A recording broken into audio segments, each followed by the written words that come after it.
लोकसभा का चुनाव होने वाला है, बिल्कुल बजने वाला है, क्या स्थिति रहेगी लोकसभा की? लोकसभा का चुनाव हमारी शिवसेना अघाड़ी के साथ में कांग्रेस है, राका है, ऐसा तीनों का हमारा और भी अंबेडकर गुट वगैरह है, इनका सबका संगठन के साथ में हम चुनाव लड़ने जा रहे हैं। पूरे महाराष्ट्र में हम कम से कम 25 सीटें लेकर के आ रहे हैं। आपकी बाला साहब ठाकरे ने नियुक्ति की है जी। इस चुनाव में, लोकसभा के चुनाव में और विधानसभा के चुनाव में युवाओं को कितना प्रतिनिधित्व मिलेगा? युवाओं को शिवसेना के अंदर सदैव जो है प्रतिनिधित्व मिलता रहा है और अभी भी हमारे युवा विधायक इस समय तो खास करके माननीय एकनाथ शिंदे के साथ में बहुत सा गुट जाने के कारण अभी तो काफ़ी युवा इस समय विधायक विधानसभा के लिए चुने जाएंगे। स्थिति कैसी रहेगी? युति की स्थिति कैसी रहेगी? कितने सीट होना विदर्भ को? विदर्भ से हमें विदर्भ से 15 सीटें लड़ने का शिवसेना निश्चित किया है। 15 सीटें। महानगर पालिका का भी चुनाव होगा, समय है उसके लिए जी। तो क्या आप समविचार पार्टी उनके साथ में गठबंधन करोगे? अभी तो यहाँ की बॉडी पे निर्भर करता है, महाराष्ट्र लेवल का चुनाव उसमें नहीं होता है।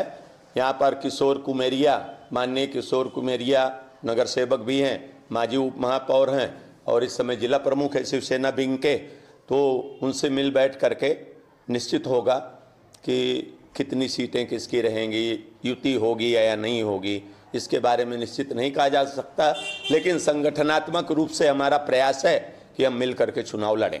महाराष्ट्र की राजनीति की उलटा-पलट हुई है, आपकी क्या प्रतिक्रिया रहेगी महाराष्ट्र की राजनीति को लेकर? कब से उठा पटक तो काफी दिनों से चल रही है, कब से बताऊं? जब से शिवसेना में 2 गठ हो गए तब से। शिवसेना में 2 गठ हुए, इसमें भारतीय जनता पार्टी की पूरी तरह से चाल है।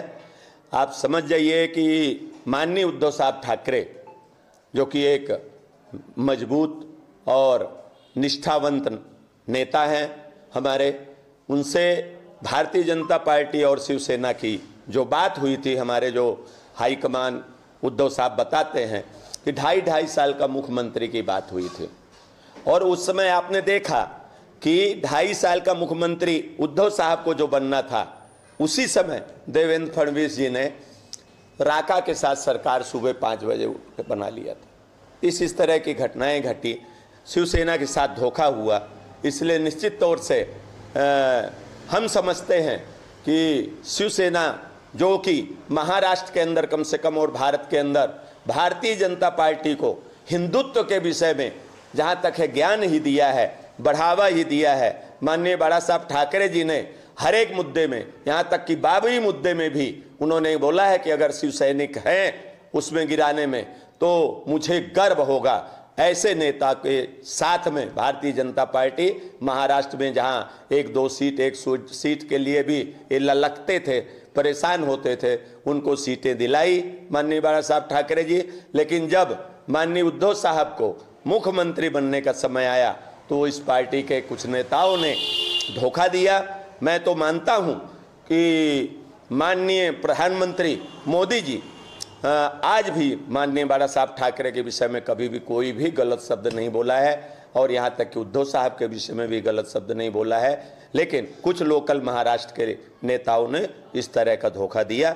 वही उठापटक अभी भी शुरू है। उसके बाद देखिए अजीत पवार का मुद्दा हो गया और इस तरह के मुद्दे चल रहे हैं। महाराष्ट्र की राजनीति बहुत अच्छी नहीं चल रही है, इसके परिणाम भी आम जनता के लिए भी नुकसानदायक हैं।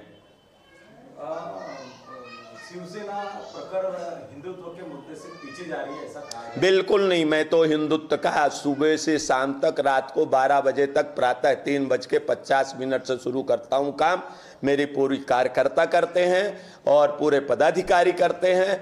बिल्कुल ये गलत है, झूठी बात है। मैं ये नहीं मानता कि भारतीय जनता पार्टी के साथ जो ना हो वो हिंदू नहीं है या हिंदुत्व के लिए काम नहीं कर सकता। मैं बिल्कुल इस तरह मानने के लिए तैयार नहीं हूँ। हमारी शिवसेना पार्टी पूरी तरह से हिंदुत्व पार्टी है और हाँ, यह जरूर है कि जो भारतीय मुसलमान हैं, जो भारत को चाहने वाले मुसलमान हैं, जो समाज को समझने वाले मुसलमान हैं, उनके साथ हम हैं।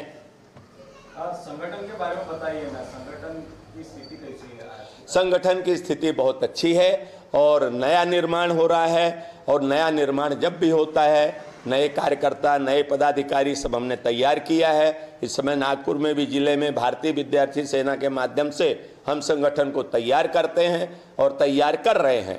अब समय बताएगा। वैसे महाराष्ट्र में विधानसभा में हमारे माननीय उद्धव साहब ठाकरे मुख्यमंत्री होंगे निश्चित।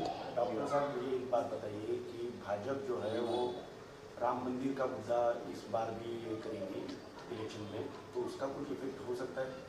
नहीं, बिल्कुल इफेक्ट होना भी चाहिए। राम मंदिर का जो मुद्दा है वो सभी सनातनियों के लिए मुद्दा है, 500 वर्ष का मुद्दा है।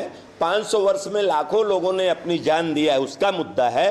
परंतु वह भारतीय जनता पार्टी का मुद्दा नहीं है, वह सभी पार्टियों का मुद्दा है जो भगवान राम पे श्रद्धा रखते हैं।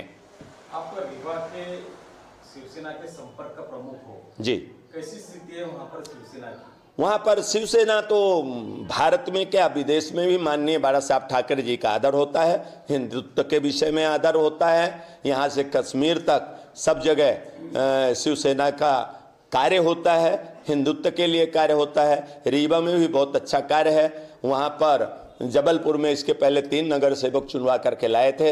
इस बार जो है चुनाव में काफ़ी शिवसेना हिस्सा लेने वाली है। क्या चुनाव की वहाँ पर जो अभी चुनाव होगा, जी, लोकसभा का चुनाव होगा, वहाँ पर कैंडिडेट खड़ा करोगे? नहीं, कैंडिडेट वहाँ पर लोकसभा का नहीं खड़ा होगा, विधानसभा का कैंडिडेट खड़ा होगा।